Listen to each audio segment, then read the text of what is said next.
نحمده ونصلي على رسوله الكريم اما بعد رب اشرح لي صدري ويسر لي امري واحلل عقدة من لساني يفقهوا قولي اللهم تقبل منا صالح الاعمال وتجاوز عن سيئات اعمالنا۔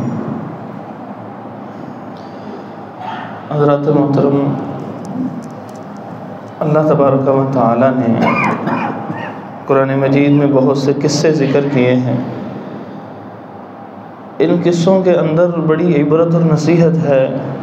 کہیں ہود علیہ السلام کا قصہ ہے، کہیں صالح علیہ السلام کا قصہ ہے، کہیں نوح علیہ السلام کا قصہ ہے۔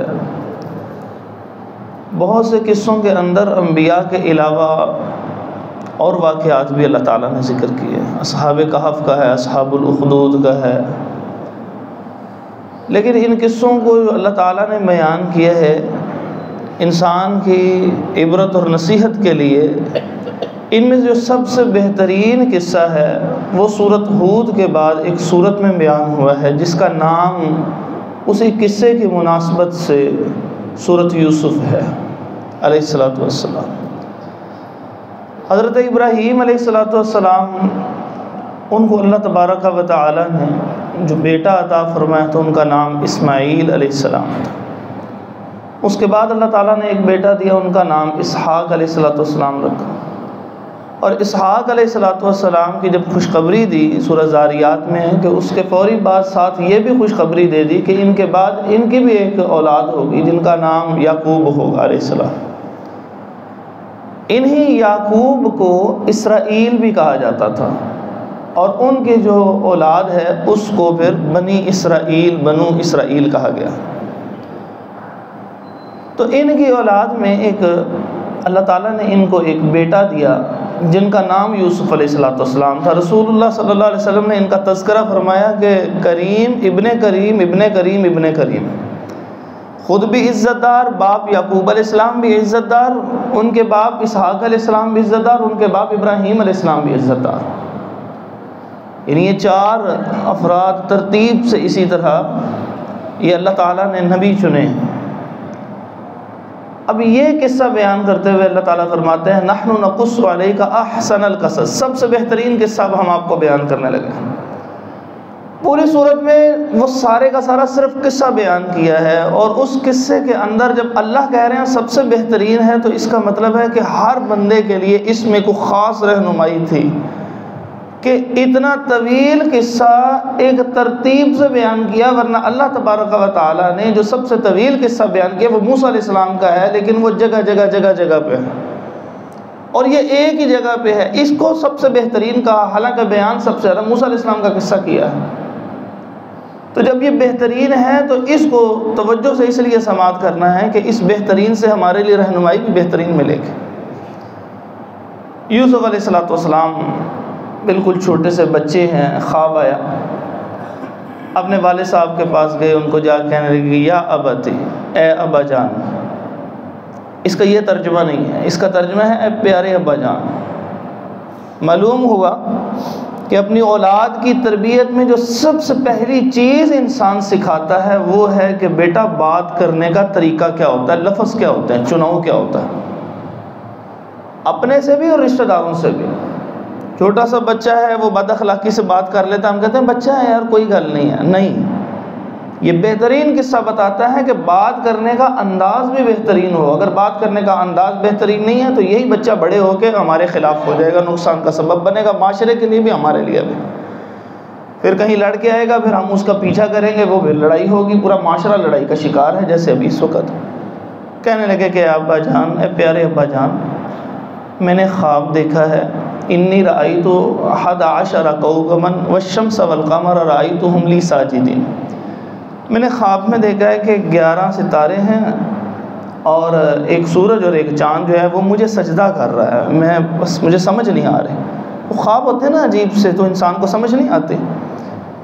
تو وہ آ کے انہوں نے اپنے ابا جان یعقوب علیہ السلام سے کہا، اب آپ نبی بھی ہے اور سمجھدار کمال قسم کا۔ تو وہ کہنے لگے کہ اے بیٹے، لا تقصص رؤیاک علی اخوتک، آپ نے یہ خواب اپنے بھائیوں کو بیان نہیں کرنا۔ اب اس ایک جملے سے یہ بات سمجھ میں آتی ہے کہ اگر کوئی بات آپ کو پتہ لگے، چاہے وہ رشتہ داروں کے لیے ہے، تو اس کو خبردار کر دیں، لیکن ساتھ ہی اگلا حصہ دیکھیے کہ وہ اپنے بیٹے کو یہ نہیں کہہ رہے کہ متنفر ہو جانا اپنے بھائیوں سے، کہنے لگے شیطان انسان کا بڑا دشمن ہے، یعنی اس کے اصل دشمن کی طرف اس کو رہنمائی کی، ایسا متنفر نہیں کیا۔ ہمارے ہاں کچھ سمجھانے والے سمجھاتے ہیں، کسی کے پاس 4 پیسے آ جائے، کوئی بڑا سمجھدار بڑا شفقت کرتے ہوئے جب اس کو سمجھاتا ہے تو وہ سمجھاتے ہوئے پتہ کیا کہتا ہے؟ کہتا ہے بچ کے رہیں، بس اتنا ہی کہہ دیتا ہے۔ اب وہ اپنے ارد گرد اتنے افراد جو بیٹھے ہوتے ہیں، جو موجود ہوتے ہیں، رشتہ دار ہیں، وہ ان سے متنفر ہو جاتا ہے۔ کوئی خواب آتا ہے نا خوفناک، تو اس کی کوئی معبر تعبیر کر دیتا ہے، تو جب وہ تعبیر کرتا ہے تو صرف تعبیر کرتے ہوئے اشارہ کرتا ہے، لگتا ہے کہ تمہارے ارد گرد کوئی حاسد ہے۔ بھئی یہاں تک تو بات ٹھیک ہو گئی، لیکن اس حاسد کی اتنی ان نون قسم کی ایک آپ نے خبر دے دی ہے، وہ نفرت کرے گا، لوگوں میں تلاش کرے گا، وہ حاسد وہ خود تلاش کرے گا، یہ ہے یہ ہے یہ ہے، تو وہ اپنا دشمن سمجھنا شروع کر دے گا، تو معاشرے میں دشمنی کی فضا ہوگی۔ انہوں نے کہا بیٹے نہیں، اپنے بھائیوں کے سامنے یہ قصہ تو بیان نہیں کرنا، یعنی یہ جو خواب بیان نہیں کرنا، لیکن یہ یاد رکھنا کہ یہ شیطان ہے، یہ ہمارا اصل دشمن ہے۔ اب سمجھ لگ گئی۔ اب اس کے اندر انہوں نے جو اپنے بیٹے کو مخاطب کیا تو وہ کہنے لگے یا بنیا، بیٹے نہیں، اے پیارے بیٹے۔ اور ہم اپنے بچوں کو کیسے بلاتے ہیں؟ اے گل سنی نا، یہ کیا طریقہ ہے؟ باپ کیسے بلا رہا ہے؟ یہ بہترین قصہ ہے، رہنمائی، بار بار گھر جا کے پڑھیں اس قصے کو۔ بلا کیسے رہے ہیں؟ باپ کو کیسے بلانا چاہیے؟ باپ ہے، رتبہ ہے، اسی کا رتبہ ہے، انت و مالک لابیک، تو تیرا مال سارا تیرے باپ کا ہے، لیکن بلانے کا طریقہ صحیح کر۔ میں ایک دفعہ اپنے استاد محترم کے پاس بیٹھا ہوا، تو ان کا ایک چھوٹا سا بیٹا تھا، تو اس کو بلایا انہوں نے کہا پنجابی میں کہنا تسی ذرا گل تو سنو میری۔ وہ قریب آیا، میں حیران ہو گیا، ہم نے کبھی سنا ہی نہیں تھا اس طرح بھی بلاتے ہیں چھوٹے بچوں کو۔ تو اس سے پوچھ رہے ہیں، ان چھوٹے سے بچے سے، کہ تہاڈا کی خیال ہے پھر یہ کام کرنا چاہیے؟ میں حیران ہو کے پوچھنے لگا، میں نے کہا استاد جی یہ چھوٹا سا ہے، اتنا سا، تو آپ اس سے مشورہ کر رہے ہیں اور اس طرح بلا رہے ہیں جیسے یہ کوئی تقریباً 40 سال کا ہو چکا۔ وہ ہنسنے لگ پڑے، کہنے لگے پتر بچے کھو ہوندے نے، جو آواز دو گے نا وہ واپس آ جائے گی۔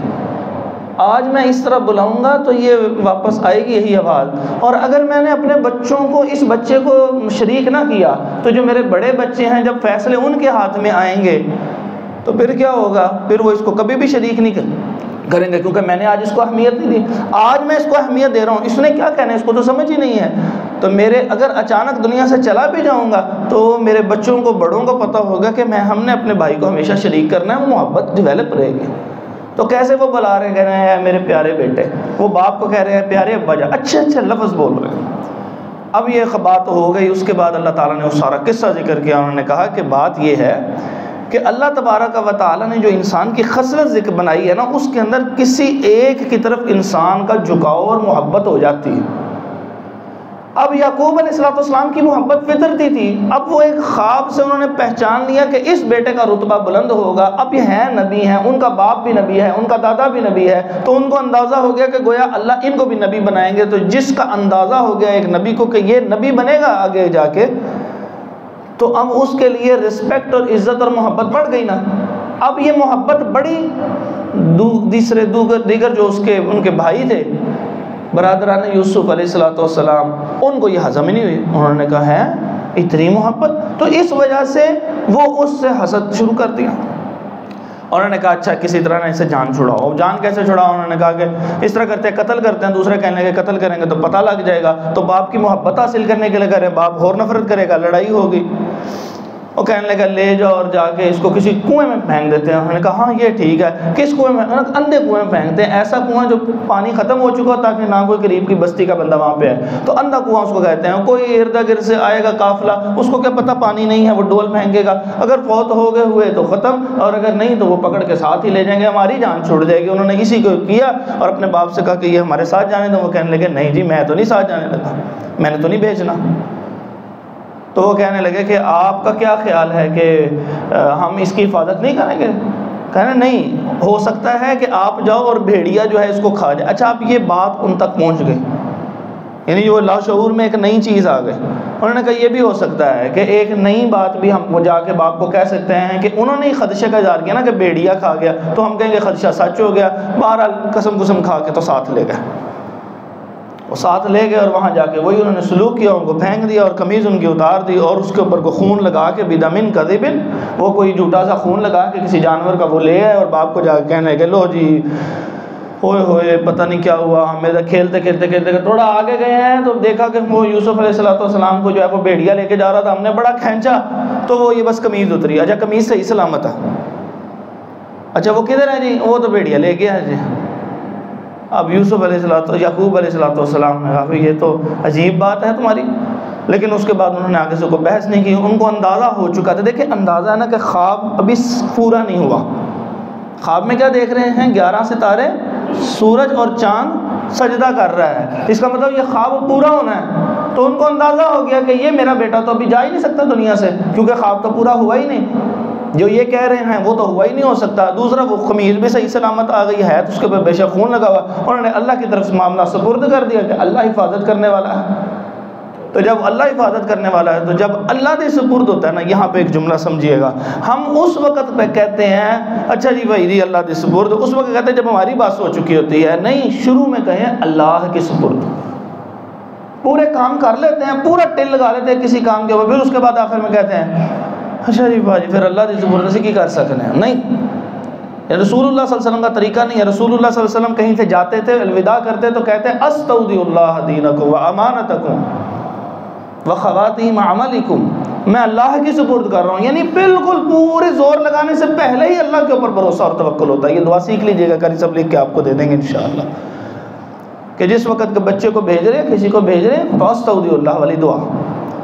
اب وہ انہوں نے یہ بات کی, ادھر ایک قافلہ گزرا, وہی اللہ کی شان, وہاں سے انہوں نے ڈول پھینکا, انہوں نے ان کو زندہ تھے ابھی یوسف علیہ السلام, تو انہوں نے ان کو ڈول کو پکڑ لیا, انہوں نے کھینچا, انہوں نے کہا یہ تو بچہ ہے بڑا خوبصورت ہے. انہوں نے کہا یہ اتنا خوبصورت اور اتنا ایٹیکیٹس والا بچہ ضرور کسی بڑے خاندان کا ہے, اور اب ہم نے تو اس کو احتیاطاً ایسے ہی نکالا ہے, تو ہمیں کوئی پکڑ کے ہی نہ لے جائے, تو جلدی سے پکڑو, اٹھا کے لے جاؤ. اور وہ جا کے مصر کی طرف چلے گئے. یہاں یہ فلسطین ہے, اور فلسطین کے نیچے جو ہے وہ تبوک, اور اس کے نیچے جو ہے وہ مدینہ ہے, اور پھر مکہ ہے. تو یہ اس رخ کو چلے گئے. اس رخ جو ہے وہ مصر ہے. ابھی آپ لوگوں نے بہت سارا وہ غزہ کے مسئلے میں مختلف نقشے دیکھے ہوں, تو اس طرف کو وہ چلے گئے. اب وہاں پر ایک بادشاہ جو تھا وہ حکمران تھا, پھر اس کی نسل حکمران ہوئی, پھر اس کے بیٹے حکمران ہوئے. یہ سارے کے سارے کہلاتے تھے فرعون, کیونکہ بادشاہ جو تھے نا, اس کا بادشاہ کا ڈیزگنیشن نیم تھا. جیسے کہیں سلطان کسی کو کہا جاتا ہے, کسی کو کچھ کہا جاتا ہے, تو یہ اس کا نام, یہ ڈیزگنیشن نیم تھا. اب وہاں گئے, اس کے بازار میں جا کے بیچ دیا. اب اس کے اوپر اتنے واعظین ظالموں نے قصے بنائے ہیں. وہ جناب ان کی بولی لگ رہی تھی, ایک بڑھیا آئی, وہ بھی کچھ پیسے لے کے آ گئی, اس نے کہا بھائی اتنے پیسے. یہ اتنی لمبی کہانیاں قرآن کے قصوں کے اندر ساتھ ایڈ کر کے, وہ چسکے لگا کے لمبے. تو یہ غلط ہے ساری کی ساری چیزیں, یہ ساری اسرائیلی روایات ہے. حتیٰ کہ ان کا تو نام بھی نہیں آتا. وہ جو عورت کا نام مشہور ہے جس کے متعلق میں بتانے لگا ہوں. اب وہ ایک بندے نے خرید لیا اور لے جا کے گھر رکھ دیا. انہوں نے کہا کہ اس طرح کرتے ہیں, یا یہ بچہ ہمیں بڑے ہو کے فائدہ دے گا, یا ہم اس کو بیٹا بنا لیتے ہیں. انہوں نے کہا, اس نے کہا ٹھیک ہو گیا. اب جب اس نے کہا ٹھیک ہے, اس نے کہا چلو پال لیتے ہیں. پالتے وہ بیٹا بڑا خوبصورت تھا, اور وہ بچہ یعنی یوسف علیہ السلام, نبی علیہ السلام نے ان کی خوبصورتی کا ذکر کرتے ہوئے فرمایا, معراج کے موقع پہ جب میں نے ان کو دیکھا, یہ تیسرے آسمان پہ ملاقات ہوئی تھی, تو کہتے ہیں جب میں نے دیکھا تو ساری دنیا کا سب سے زیادہ حسن ان کے اندر موجود تھا. یعنی 99 حصے حسن کے ان کے اندر, اتنے خوبصورت. اور جب بچہ بڑا ہو رہا ہے وہی خود و خال اور خوبصورت ہو رہے ہیں. پھر اس کے اوپر سے تہذیب کے دائرے میں رہ کے جو بچہ بول بات کرو, اس سے ویسے بھی محبت ہو جاتی ہے. اب وہ بچہ بڑا ہوا, دیکھیں ماں بن کے پال رہی ہے عورت, لیکن جب وہ بچہ بڑا ہوا, شیطان جو ہے ہر وقت ساتھ ہوتا ہے. اس لیے یاد رکھیے, خالی منہ بولی باجی خالہ, یہ عام طور پہ بزنس کرنے والے لوگ ہوتے ہیں نا, تو وہ کوئی نہ کوئی ایسا رشتہ جو ہے وہ ڈیولپ کیا ہوتا ہے کہ یہ ہے جی ہمارا, یہ ساری خالہ لگ دی ہے جی, منہ بولی ماں بنائی, کوئی نہ کوئی اس طرح کا بنایا ہوتا ہے. کوئی کچھ نہیں ہوتا حضرات محترم. آپ اچھے لفظ ضرور بولیے, لیکن اس لمٹ کو کراس نہ کریں جو اسلام نے لمٹس لگائی ہوئی ہیں. کہ آپ نے جی میری تو پین ہی لگ دی ہے, بالکل لگتی ہے, لیکن اس لمٹ کو کراس کرنے کی کس نے اجازت دی ہے؟ وہ پردے کی حدود وہیں پہ قائم رہیں گے. وہ بیٹی بنائی ہوئی ہے، پردے کی حدود، یہ بیٹا بنایا ہوا ہے۔ اچھا ایک لمحہ یہاں پہ یاد رکھیے کہ انسان بڑی پاکیزہ زندگی گزار رہا ہوتا ہے، ایک لمحہ میں شیطان اس کے اوپر غلبہ پاتا ہے، وہ ایک لمحہ اس عورت کے اوپر آ گیا شیطان کی طرف سے، وہ اس کی طرف راغب ہو گئی کہ اب یہ گناہ کریں گے۔ تو جس وقت اس نے گناہ کا کہا تو وہ یوسف علیہ السلام کو انکار کر دیا، یہ کیسے ہو سکتا ہے؟ کہا ہائی تلک، آ جاؤ گناہ کرتے ہیں، اللہ کو ناراض کرتے ہیں۔ کہا نا نا نا، یہ تو ممکن ہی نہیں، یہ آگے کو جا رہے ہیں، یہ پیچھے کو، اس نے ایسے پیچھے سے پکڑا۔ وہ آتا ہے کہ قرآن میں آتا ہے کہ وہ قمیض پھٹ گئی۔ آپ اندازہ لگیں یہ قمیضیں پھٹتی ہیں بھلا؟ یہ تو کاٹن کی نہیں پھٹتی جو اتنی نرم ہوتی ہیں، تو اس زمانے میں کتنی کو ترقی ہوئی ہوگی اس انڈسٹری کی، تو کتنے موٹے کپڑے بنتے تھے۔ تو وہ جب کھینچا اور وہ کس شدت سے آگے گئے، اور یہ شدت جذبات میں مغلوب ہو کے اس نے کس زور سے کھینچا ہوگا کہ قمیض پھٹ گئی ہے۔ اب جب وہ شور شراب ہے، یہ باہر کو بھاگ رہے ہیں، دروازہ کھلا، وہ باہر بندے کچھ موجود تھے، انہوں نے کہا کس بات کا شور ہے؟ اب وہ عورت نے مکر کرنا شروع کر، انہوں نے کہا او یہ تو گناہ کر رہا تھا، یہ تو گھر میں خیانت کر رہا تھا۔ اب وہاں پہ ایک بڑا سیانہ، اللہ تعالیٰ فرماتے ہیں وہاں پہ جو موجود تھا، اس بندے نے کہا، اس نے کہا چلو چیک کر لو، قمیض آگے سے پڑی ہے تو تشدد کر رہا ہوگی، عورت نے دھکا دیا ہوگا اس طرح، اور اگر قمیض پیچھے سے ہے تو یہ بھاگ رہا ہوگا، تو یہ سچا ہے۔ فلما رأى قمیصہ قد من دبر، جب انہوں نے قمیض کو توجہ سے دیکھا وہ تو پیچھے سے پٹی ہوئی تھی۔ اب یہاں پر وہ خاموش ہو گئے۔ یار گھر میں مسئلہ آتا ہے نا تو بندے خاموش ہو جاتے ہیں، اچھا یار دب دیو گل، کوئی گل نہیں، کوئی گل نہیں، کوئی مسئلہ نہیں، باہر نہ گل جائے۔ بھئی جب آپ ایک عدل کے جگہ کے اوپر بیٹھے ہوئے ہیں نا منصب پہ، پھر دب دیو گل نہیں ہوتی، پھر آپ کے پاس اختیار نہیں ہے، کسی کے پاس اختیار نہیں ہے۔ میں اس کی ایک مثال دیتا ہوں، رسول اللہ صلی اللہ علیہ وسلم کی گستاخی بڑا جرم ہے یا دنیا میں کوئی اور بڑا جرم ہے؟ بتائیے۔ گستاخی، اور گستاخی میں بھی انتہا زبان نہیں، پتھر مار دیے جائیں۔ کیسے ظالم اور بدبخت ہوں گے وہ طائف والے جنہوں نے رسول اللہ صلی اللہ علیہ وسلم کو پتھر مارے تھے، خون و خون کر دیا تھا پکڑ کے۔ حضور صلی اللہ علیہ وسلم نے معاف کر دیا تھا کہ بدلہ لیا تھا؟ معاف کر دیا تھا نا، ذات پر بات آئی تھی تو معاف کر دیا تھا۔ ایک صحابی، اس کی کوئی چیز چوری ہو گئی، ایک عورت نے چوری کی، فاطمہ نامی رضی اللہ تعالیٰ عنہ، تو انہوں نے وہ چوری کر دی۔ تو حضور صلی اللہ علیہ وسلم کے پاس بارہا لوگوں نے سفارش کی کہ چلو کوئی بات نہیں، آپ اس کو تھوڑا سا چھوڑ دیجئے۔ حضور صلی اللہ علیہ وسلم فرمایا کہ اللہ کی حدوں میں سفارش کرتے ہو، میری بیٹی فاطمہ بھی چوری کرتی، میں ان کا بھی ہاتھ کاٹ دیتا۔ یہاں پہ معاملہ چھوٹا تھا، اب کی گستاخی بڑی تھی، اس کو معاف کر دیا اور اس کے اوپر معافی نہیں دی۔ کیوں؟ اس کی وجہ یہ ہے کہ یہاں پہ بطور مظلوم حضور صلی اللہ علیہ وسلم کے پاس اختیار ہے، کر دیا۔ یہاں پہ بطور عدالت ہیں حضور صلی اللہ علیہ وسلم، عدالت کا کام نہیں ہے معافیاں تلافیاں دینا، عدالت کا کام عدل کرنا ہے، اس کا نام ہی عدالت ہے اس جگہ کا۔ عدالت نہیں، عدالت فیصلہ کرتی ہے، عدالت معافیاں نہیں کرتی۔ تو یہاں پہ یہی معاملہ الٹ کر دیا، انہوں نے کہا گل دب دو، خاموش ہو گئے۔ اچھا اس کے بعد وہ عورت مشہور ہو گیا نا کہ دیکھو جی گھر میں بچہ پالا ہوا ہے، تو غلام تھا نا، تو جی اس طرف راغب ہو گئی۔ تو یوسف علیہ السلام کے متعلق دیکھیں، جب انسان نے کسی کو دیکھا نہیں نہ ہوتا تو پھر انسان کہتا ہے کہ پتہ نہیں کیسا ہوگا۔ وہ عورتوں، بہت ساری عورتوں نے وہیں پر دیکھا بھی ہوا تھا لیکن کبھی اس نظر سے نہیں دیکھا، یہ مسئلہ بڑا اہم ہے۔ اس نظر سے یوسف علیہ السلام کو نہیں دیکھا تھا۔ اب اس عورت نے کہا کہ تم نے میرے اوپر یہ جو کہہ رہے ہو نا کہ میں مغلوب ہو گئی ہوں اپنے جذبات سے، چلو تم بھی آج اس نظر سے دیکھ کے دیکھ لو۔ اس نے عورتیں اکٹھی کی، یوسف علیہ السلام کو کہا آپ نے ان کے سامنے سے گزرنا ہے۔ ان عورتوں کے ہاتھوں میں وہ جو پھل ہے، وہ سیب یا چری ہاتھ میں پکڑا دی، تو وہ چری ایسے پکڑ کے بیٹھی ہے۔ تو اب انہوں نے دیکھنا ہے اس نظر سے کہ کیا یہ واقعی یوسف ایسے ہیں کہ گھر میں پلے ہوئے اور منہ بولے بیٹے کی طرف راغب ہوا جا سکتا ہے؟ تو یہ تو پہلے کئی دفعہ گزر چکے ہوں گے نا۔ جب وہ یہاں سے اب گزرے ہیں تو انہوں نے قطعنا ایدیہن، انہوں نے اپنے ہاتھوں کو کاٹ لیا، ایسے جیسے جذبات نے ایسے کاٹ گئے، ہاتھ پھٹ گئے وہاں سے۔ تو اس لیے جس وقت ایک عام آدمی ہے، آپ اس کی طرف، خاتون ہے، مرد ہے، مرد عورت اور عورت مرد کی طرف اسی طرح رہ رہے ہوتے ہیں، وہ جو شیطان کا ایک وسوسہ اور یہ نظر کے اندر شیطان داخل ہو کے اب وہ نہیں دیکھ رہا ہوتا، اب وہ شیطان دیکھ رہا ہوتا ہے نا، تو پھر وہ پورے جسم پہ قابو پا لیتا ہوں۔ وہ عورتوں نے 20 مرتبہ دیکھا ہے، اس عورت نے ماں بن کے پالا ہوا ہے، لیکن جس وقت شیطان کا غلبہ ہوا وہ پریشان ہو گئی۔ جس وقت وہ عورتوں نے 20 دفعہ دیکھا ہے لیکن آج اس نظر سے دیکھ رہی ہیں، تو ساتھ ہی جو ہاتھ میں چری تھی وہی کاٹ کے رکھ دیا اپنے ہاتھوں کو۔ اب یوسف علیہ السلام کہنے لگے یا اللہ یہ عجیب و غریب ہی ہے، یا اللہ تم مجھے جو ہے وہ ان سے بچا اور مجھے چاہے جو ہے وہ قید میں ڈالتا ہے، یعنی ان کے پون سے دستر سے تو میں باہر ہوں، یہ کیا عجیب و غریب قسم کی عورت ہے۔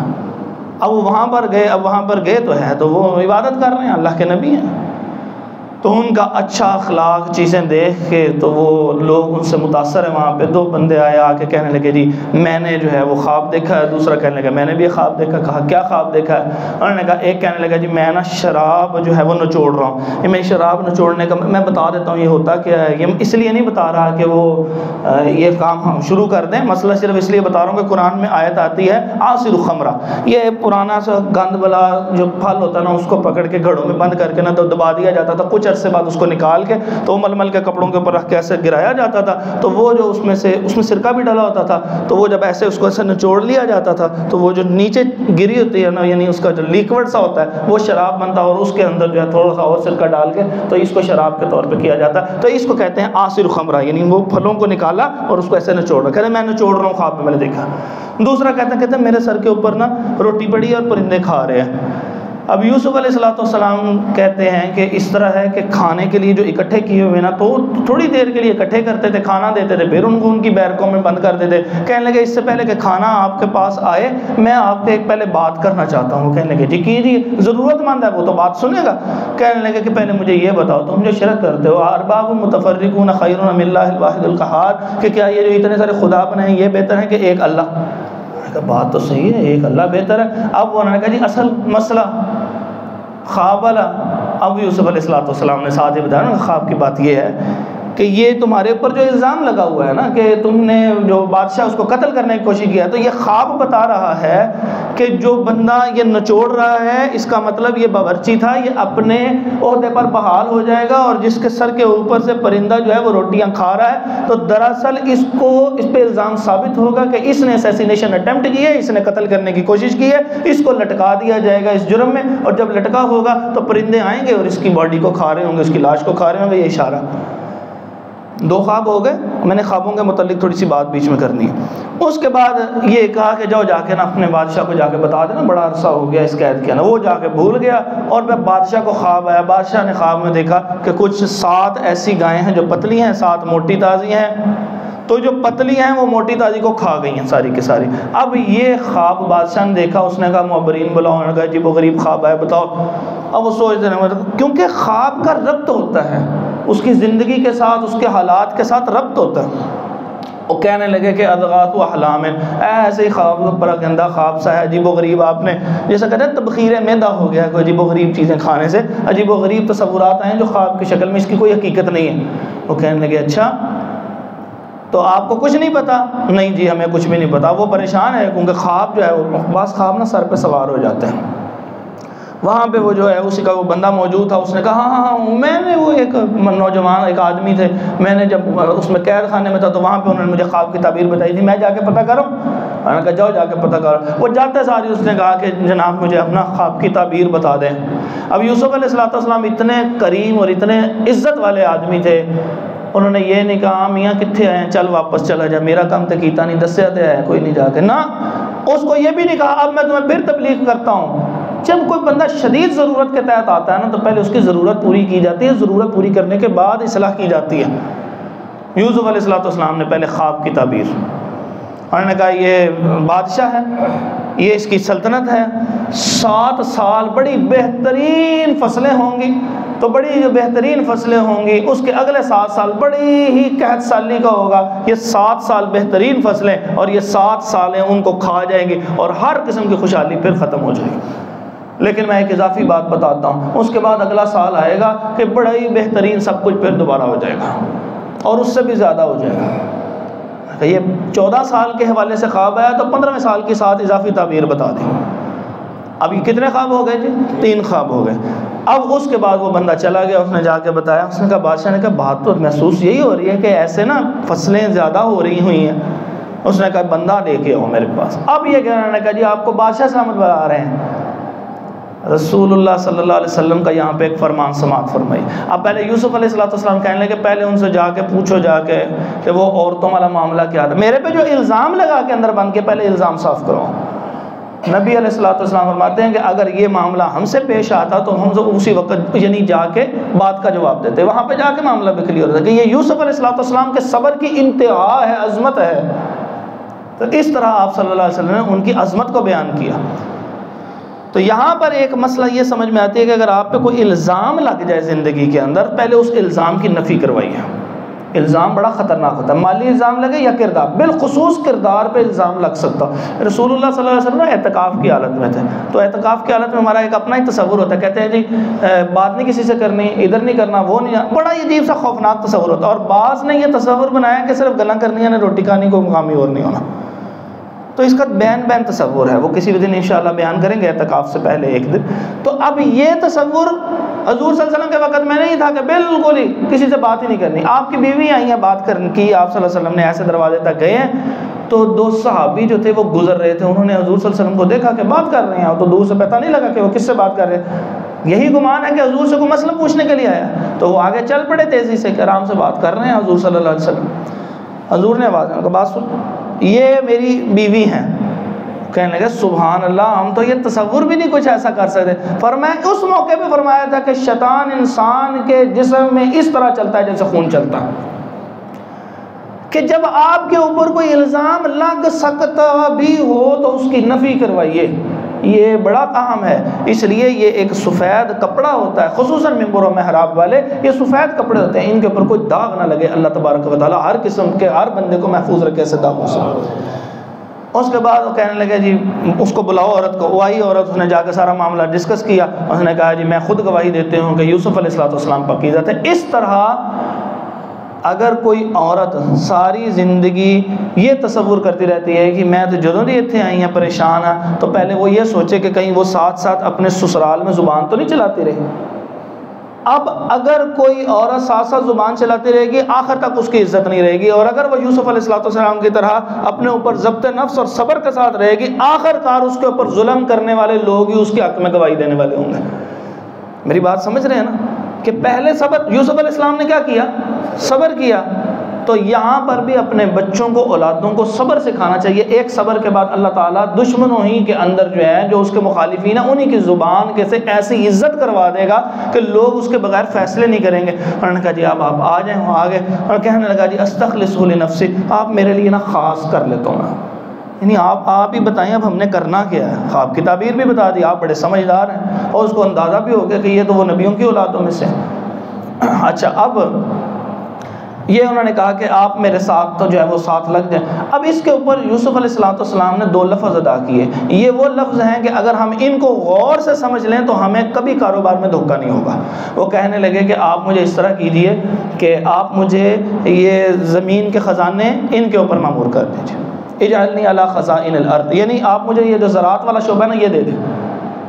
کیوں؟ اس لیے کہ انی حفیظ علیم، میں امانت دار بھی ہوں، یعنی ایکسپرٹ بھی ہوں، حفاظت کرنے والا، علیم یعنی میں امانت، میں اس کے اوپر محفوظ حفاظت کرنے والا ہوں، یعنی میں اس کے اندر کوئی خرابی نہیں پیدا کرنے والا، امانت دار ہوں، اور علیم میری ایکسپرٹیز بھی اس کے اندر موجود ہے، علم رکھنے والا ہوں۔ تو اس لیے جب بھی کبھی کسی بندے کو ہائر کریں تو اس کی کوالیفیکیشن یہ نہ ہو میرا رشتہ دار ہے، میرا ہمسایہ ہے، میرا کوئی لگدا کبدا ہے، اس کی کوالیفیکیشن یہ ہو کہ وہ بندہ ایماندار ہو اور دوسرا کون سی چیز ہو وہ جانتا بھی ہو۔ ہم جتنے ٹھیکے دے رہے ہوتے ہیں، یہ سیاستدان کیا کر رہے ہوتے ہیں؟ ٹھیکے دیے، اے میرا فلاں لگتا ہے، میرا فلاں لگتا ہے، اس کے بعد جو چیزیں نتیجے آتے ہیں آپ اب دیکھ لیں۔ اور اس کے بعد انہوں نے ان کو لگا لیا، انہوں نے کہا ابھی فصلیں ہوئیں، انہوں نے کہا بھی اس طرح کرو، یہ ساری کی ساری فصلوں کو ان کے خوشوں سے باہر نہیں نکالنا۔ اللہ نے ایسا پروٹیکٹڈ کور ان کے اوپر دیا ہوا ہے کہ اگر کوئی اور بھی چیز ہو تو وہ پروٹیکشن نہیں دے سکتی، جب وہ خوشے میں رہے گی تو ٹھیک رہے گی۔ تو 7 سالوں میں وہ خوشوں کے اندر پڑی ہیں، گوداموں میں پڑی ہیں، ان کی حفاظت ہو رہی ہیں، تھوڑا تھوڑا نکال رہے ہیں۔ اب اگلے 7 سال آئے قحط سالی والے، ارد گرد کا پورے علاقے میں قحط ہی قحط پڑا ہوا۔ تو اس کے اندر پھر یعقوب علیہ السلام کے وہ بیٹے جو ہیں وہ 10 وہ نکلے اور اپنا سامان لے کر آئے کہ ہم بھی یہاں پہ کچھ لیں، کیونکہ یہی وہ جگہ ایسی ہے کہ ان کے پاس ہی کچھ کھانے پینے کو ہے، انہوں نے کوئی سٹاک کیا ہوا ہے سمجھداری سے۔ تو یہ ان کے پاس آئے، یوسف علیہ السلام نے تو پہچان لیا۔ بچہ بڑا ہوتا ہے اس کے چہرے کے خد و خال تبدیل ہوتے ہیں، لیکن جو بڑا ہوتا ہے اس کے چہرے کے خد و خال تبدیل نہیں ہوتے۔ یوسف علیہ السلام نے ان کو پہچان لیا، برادران یوسف نے یوسف علیہ السلام کو نہیں پہچانا۔ پہچان کے ان سے باتیں کر رہے ہیں، ان کو باتیں کر رہے ہیں کہ میرے باپ اور میری ماں کا کیا حال ہے، میرا وہ ایک بھائی تھا وہاں پہ اس کا کیا حال ہے، اس کے ساتھ تو نہیں انہوں نے یہ حرکت کی دوبارہ۔ تو اب یہ باتیں کرتے کرتے انہوں نے ان سے پہچان لیا، بات کروا لی کہ وہ خیریت سے ہیں۔ اب انہوں نے کہا کہ جی آپ کتنے ہیں؟ 10 آئے ہیں۔ انہوں نے کہا میں نے آپ کو صحیح دیا؟ کہا جی آپ نے جو ہم نے چیز ہم نے طلب کی تھی، پیسے دیے تھے، اس کے مطابق آپ نے اچھا دے دیا ہمیں۔ انہوں نے کہا چلو ٹھیک ہے، اگلی دفعہ بھائی کو ساتھ لے کے آنا تو پھر ہم جو ہے وہ 10 اونٹوں کی بجائے پھر 11 اونٹ سامان کے دیں گے آپ کو۔ انہوں نے کہا ٹھیک ہے۔ اور جب وہ جانے لگے تو یوسف علیہ السلام کو اندازہ ہو گیا کہ پیسے ان کے پاس کوئی نہیں ہے۔ انہوں نے چپ کر کے ان کا سامان جو ہے نا وہ سارے کا سارا دوبارہ ان کے کجاووں کے اندر رکھ دیا۔ انہوں نے کہا لے جاؤ۔ اب وہاں جاتے ساری وہ اپنے باپ یعقوب علیہ السلام سے کہنے لگے جی ہمیں بھائی دیں، ہم جا کے لے آئیں۔ اور بندو اللہ کے، پہلے اس کو تو سامان کو تو ختم کر لو، اگلے سامان کی پہلے فکر لاحق ہو گئی ہے تمہیں۔ اب یعقوب علیہ السلام کہنے لگے یہ کیا بات ہوئی؟ انہوں نے کہا نہیں، انہوں نے کہا دوبارہ نہ آنا۔ اب انہوں نے کہا کہ اچھا جی ابھی تو میں تمہارے ساتھ نہیں بھیجوں گا۔ جب انہوں نے سامان کھولا تو اس کے اندر وہ سارا کچھ مل گیا۔ دیکھا جی کتنا کریم بادشاہ ہے، کتنا بہترین ہے، اس نے ہمارے پہ کیسا کرم کیا، یہ سارا سامان اس نے واپس بھیج دیا، تو اب ہم اپنے بھائی کو ساتھ لے کے جائیں گے تو غلہ زیادہ ملے گا۔ تو وہ چلے گئے وہاں پر۔ یعقوب علیہ السلام ان کی بات ان کو مان لیا کہ اچھا ٹھیک ہے جاؤ، چلے جاؤ، مانتے تو ہو نہیں تم، لیکن ایک کام کرنا، جب بچوں جاؤ تو اکٹھے ایک جیسے ایک دروازے سے داخل نہ ہونا، مختلف دروازوں سے داخل ہونا۔ یہ باپ تدبیر کرتا ہے۔ تو جو بچے ہوتے ہیں نا، جب ہم عید وغیرہ کا وقت آتا ہے تو ہم ان کو ایک جیسا لباس پہناتے ہیں۔ وہ اللہ تعالیٰ نے بیٹے دیے ہو نا 5-7، تو وہ ایک جیسا، تو اس میں نظر لگنے کا خطرہ ہوتا ہے۔ تو اس وجہ انہوں نے کہا کہ اکٹھے سارے کے سارے جاؤ گے، جوان ہو گئے ہوئے ہو تو نظر ہی نہ لگ جائے، تو آپ مختلف ابواب سے داخل ہونا۔ لیکن یہ یاد رکھنا کہ اس کے بعد بھی کوئی معاملہ پیش آ گیا تو کوئی نہیں، یہ اللہ تعالیٰ کی طرف سے ہوگا، یہ تربیت کر کے بھیج دی، تربیت کا پہلو ضائع نہیں کیا۔ وہاں گئے، انہوں نے جا کے ان سے کہا کہ یہ آ گیا ہے ہمارا بھائی۔ انہوں نے سارے بات کی، یوسف علیہ السلام نے اپنے بھائی کو بھی بتا دیا کہ میں وہ یوسف ہوں، آپ دھیان سے سمجھ لیجئے گا معاملہ۔ اور وہ کچھ سامان جو تھا وہ قیمتی سا جس سے وہ ڈالتے تھے وہ ان کے جو ہے وہ بیگ میں ڈال دیا، اور بعد میں کسی کو پتہ نہیں ہے اور باقیوں کو پتہ نہیں۔ انہوں نے کہا بادشاہ کا وہ قیمتی سا وہ جواہرات لگا وہ جو مکیال وہ کدھر، وہ نظر نہیں آ رہا۔ انہوں نے کہا دیکھو، انہوں نے کہا یہ تم لوگ ہی آئے ہو، اس سے پہلے تو کبھی ہوا ہی نہیں۔ انہوں نے کہا کیا سزا پھر اس کی ہوگی اگر یہ چوری مل گئی تمہارے میں سے؟ انہوں نے کہا جی چوری ہے ہی نہیں، ان میں سے کسی کو یقین ہی نہیں تھا۔ وہ کہنے لگے جی وہ بندہ ہی رکھ لینا پھر۔ انہوں نے کہا چلو کل صحیح ہوگا۔ تلاشی شروع ہوئی، ایک طرح سے تلاشی شروع ہوئی، بڑے سے چھوٹے سے چھوٹے سے چھوٹے، جب آخری جن کا نام تاریخ میں بنیامین آتا ہے تو ان کی جب ہوئی تو ان کے بیگ میں سے لگا۔ انہوں نے کہا جی آپ نے پہلے کہا ہوا تھا کہ وہی بندہ جو ہے اس کو رکھ لیا جائے گا، تو یہ ہم نے رکھ لیا۔ اب وہ کہنے لگے، بڑا کہنے لگا جی میں تو نہیں واپس جاؤں گا بچے کے بھائی کے بغیر۔ وہ پہلے بھی یوسف علیہ السلام کی کو ہم نے ختم کیا تھا اپنی طرف سے، تو اس کے بعد باپ سے محبت لینے کے لیے ختم کیا تھا، تو باپ اور ناراض ہو گیا تھا۔ تو اب اگر یہ بھی ایسا ہوا تو پھر ہم کیا کریں گے؟ تو میں نے تو جانے نہیں ہوں، آپ جاؤ جا کے بتاؤ۔ وہ گئے، جا کے انہوں نے بتایا۔ یعقوب علیہ السلام جو کہنے لگے انما اشکو بثی وحزنی الی اللہ، یہ دعا یاد کر لیں، جب کبھی شدید پریشان ہو جائیں، جب آپ کی بس ہو جائے نا تو اس وقت کہا کرے انما اشکو بثی وحزنی الی اللہ، اللہ سارے غم سارے میں تیرے دربار میں لے کے آ گیا، سارے شکوے شکایتیں میں تیرے سے ہی کرتا ہوں، اور بات اللہ سے شکوہ نہیں ہے، یعنی لوگوں کے شکوے شکایتیں بھی اب میں اللہ تیرے سامنے پیش کرتا ہوں، یہ مطلب ہے اس کا۔ اس کے بعد انہوں نے کہا جاؤ جا کے پھر دیکھو، وہ گئے وہاں جا کے انہوں نے کہا بھائی تو واپس کر دیں، اور ساتھ ہم بھوک بڑی ہے، تو جب بھوک کے اثرات دیکھے، کیونکہ بھوک کے اثرات انہوں نے کہا جی تصدق علینا، ہم پہ صدقہ کر دینا۔ جب بھائیوں کو اس حالت میں دیکھا نا کہ بھی تو صدقہ لینے کی حالت میں آ گئے، ساتھ ہی انہوں نے کہا کہ کیا کیا تھا یوسف علیہ السلام کے ساتھ؟ کون سا یوسف؟ آپ کون ہیں؟ انت یوسف، آپ یوسف ہیں؟ انہوں نے کہا ہاں میں یوسف ہوں، مجھ پہ میرے بھائی پہ اللہ نے کرم کر لیا۔ تو انہوں نے پھر اس کے بعد ان سے معذرت کی، لیکن معذرت کے ساتھ ہی یوسف علیہ السلام نے کیا کہا لا تثریب علیکم اليوم، جب اللہ آپ کے اوپر کوئی کرم کرے نا تو ایسے اللہ آپ کو رتبے عطا فرما دے۔ تو جو آپ کے دشمن ہو نا، جنہوں نے آپ کو تکلیفیں پہنچائی ہو، اللہ کی رضا کے لیے ان کو معاف فرما دے۔ حضرت محمد رسول اللہ صلی اللہ علیہ وسلم نے فتح مکہ کے موقع پہ یہی کہا تھا لا تثریب علیکم اليوم، ہی میں جملہ کہوں گا جو یوسف علیہ السلام نے اپنے بھائیوں سے کہا تھا، جاؤ مکہ والوں میں نے بھی تمہیں آج معاف کر دیا اور تمہارے اوپر کوئی بھی کسی بھی قسم کی کوئی خرابی نہیں ہوگی۔ انہوں نے معاف کر، انہوں نے کہا آپ اس طرح کریں، ہمارے والد صاحب جو ہیں وہ یوسف علیہ السلام آپ کے غم میں رو رو کے وَبْيَضَّتْ عَيْنَاهُ، کہ ان کی آنکھیں جو ہیں وہ سفید ہو گئی ہیں، 3 درجے ہوتے ہیں، نظر خراب ہوتی ہے، پھر اس کے بعد نظر آتا نہیں ہے لیکن پیچھے سے تعلق قائم رہتا ہے، لیکن جب پیچھے سے بھی تعلق ختم ہو جاتا ہے نا نظر کا، تو اس کو کہتے ہیں وَبِيَضَّتْ عَيْنَا۔ یہ آپ میں سے کسی کو نہیں پتہ ہوگا، یہ میرے بیٹے کے ساتھ، ذاتی بیٹے کے ساتھ بیتی ہوئی ہے نا، مجھے پتہ ہے۔ میں ڈاکٹر کے پاس لے کے فوت ہو گیا ہوا ہے وہ بچہ، واپس لے کے آ رہا تھا تو یہی آیت مجھے اس وقت یاد آ رہی تھی، کیونکہ ڈاکٹر نے اس وقت کہا، اس نے کہا اس کا تیسرا حصہ ہو چکا ہے کہ سفید ہو گئی اس کی سریاں کا، پیچھے سے تعلق ختم ہو گیا۔ پھر مجھے اس دن یہ آیت کا حصہ سمجھ آیا کہ وَبِيَضَّتْ عَيْنَا ہوتا کیا ہے کہ تعلق بالکل ہی پیچھے سے ختم ہو گیا۔ اللہ تعالیٰ نے فرمایا کہ آنکھ سفید ہو چکی تھی۔ کس کی؟ نبی۔ کون سے نبی؟ یعقوب علیہ السلام۔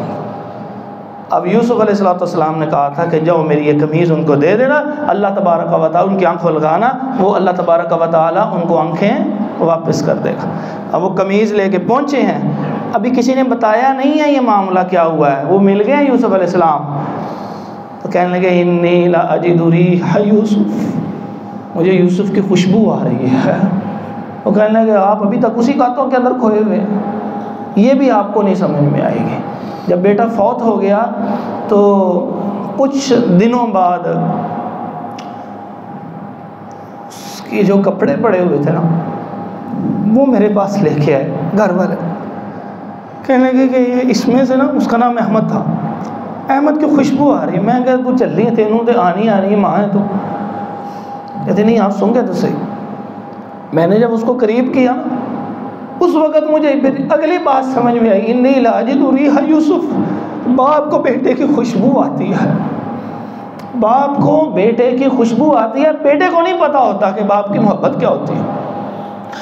وہ کہنے لگے انی لاجد ریح یوسف، مجھے یوسف علیہ السلام کی خوشبو آ رہی ہے۔ وہ جب ایسے لگائی اللہ تعالیٰ نے ان کی آنکھیں بینائی واپس کر دی۔ یہ وہاں پر گئے اور دیکھ کے بیٹے کو بڑا خوش ہوئے، اور پھر ان کو جو ہے اس وقت تعظیمی سجدہ جائز تھا، پھر سب نے سجدہ کیا۔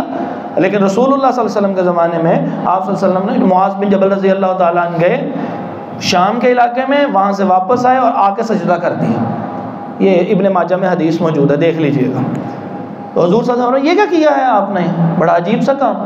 وہ کہنے لگے جی ہم وہاں پہ گئے تھے تو وہ اپنے بڑوں کو سجدہ کرتے تھے، وہ تو کوئی چیز ہی نہیں ہے، آپ تو سب سے بڑے ہیں تو اس لیے کیا۔ فرمایا نا بالکل اللہ کے علاوہ کسی کو سجدہ جائز نہیں ہے، تعظیم کا سجدہ بھی بالکل حرام ہے کسی کو۔ اگر میں اجازت دیتا تو میں صرف اور صرف بیوی کو کہتا وہ خاوند کو کرتی ہے، لیکن اس کے لیے بھی حرام ہے، بالکل کوئی سجدے کی اجازت نہیں ہے۔ تعظیم کا سجدے کی اس زمانے میں اس کی اجازت تھی، تو اسی وجہ سے تو دیکھیں اللہ تبارک و تعالیٰ نے بھی کروایا تھا تعظیم کا سجدہ آدم علیہ السلام کو، تو اجازت تھی چلتے آئی، جب یہ دین مکمل ہوا اس میں ہر قسم کا سجدہ حرام ہو گیا۔ تو یہ اللہ تبارک و تعالیٰ نے سارا قصہ ذکر کیا کہ کس طرح غلامی، کس طرح حسد، کس طرح خواب۔ تو خواب آپ صلی اللہ علیہ وسلم نے فرمایا آخری بات ہے، فرمایا خواب ہمیشہ صرف اس کو بتاؤ کہ جو آپ کا محبوب ہو، جو آپ سے محب ہو، محبت کرتا ہو، جو عقل والا بندہ ہو، اس کو صرف خواب بتاؤ، ہر بندے کو خواب نہ بتاؤ۔ اور خواب جس وقت ہوتا ہے پھر اس کی جو تعبیر بیان کرنے والا وہ اتنا سمجھدار ہو کہ اس کے حالات کے مطابق دیکھتے ہوئے اس کی تعبیر بیان کرے۔ الا الرؤیا الصالحہ، نیک سچے خواب آج بھی باقی ہیں۔ وہ بچے کو بھی خواب آ سکتا ہے، جیسے یوسف علیہ السلام کو خواب ہے، وہ بھی سچا ہو سکتا ہے۔ وہ قیدیوں کو بھی خواب آ سکتا ہے، ان میں ایک قاتل قتل کی کوشش بھی کرنے والا تھا، اس کو بھی خواب آ سکتا ہے۔ ایک کافر بادشاہ کو بھی سچا خواب آ سکتا ہے۔ تو خواب کسی کو بھی آ سکتا ہے، لیکن بعض خواب ایسے ہوتے ہیں جو شیطان کی طرف سے ہوتے ہیں، جو صرف ڈراوے کے لیے ہوتے ہیں، کسی بلڈنگ سے گر گیا، اس قسم کے خواب ہوتے ہیں۔ اور بعض کی کوئی تعبیر ہوتی ہے، تو جب خواب آئے اور متواتر آئے اس کو ہلکا نہ لیجئے اور اس کو کسی اچھے معبر سے پوچھئے، لیکن یاد رکھیے کسی خاص بندے پہ انگلی رکھتے ہوئے اس کے خلاف حسد اپنے دل میں اکٹھا نہ کیجئے۔ اب ختم کیسے ہوگا؟ ایک بندہ آیا رسول اللہ صلی اللہ علیہ وسلم کے زمانے میں، آپ صلی اللہ علیہ وسلم کے بعد، کہنے لگا جی میں اتنے عجیب و غریب خواب آتے ہیں اور ڈر اتنا ہی خوفناک خواب آتے ہیں۔ تو صحابی نے پتہ کہا، فرمایا صحابی کہنے لگے کہ مجھے ایسے خواب آتے، تمہیں کیا خواب آتے ہیں؟ مجھے ایسے خواب آتے تھے پر تم ردونی، ان خوابوں نے مجھے بیمار کر دیا، خوفناک خوابوں کی وجہ سے میں بیمار ہو گیا۔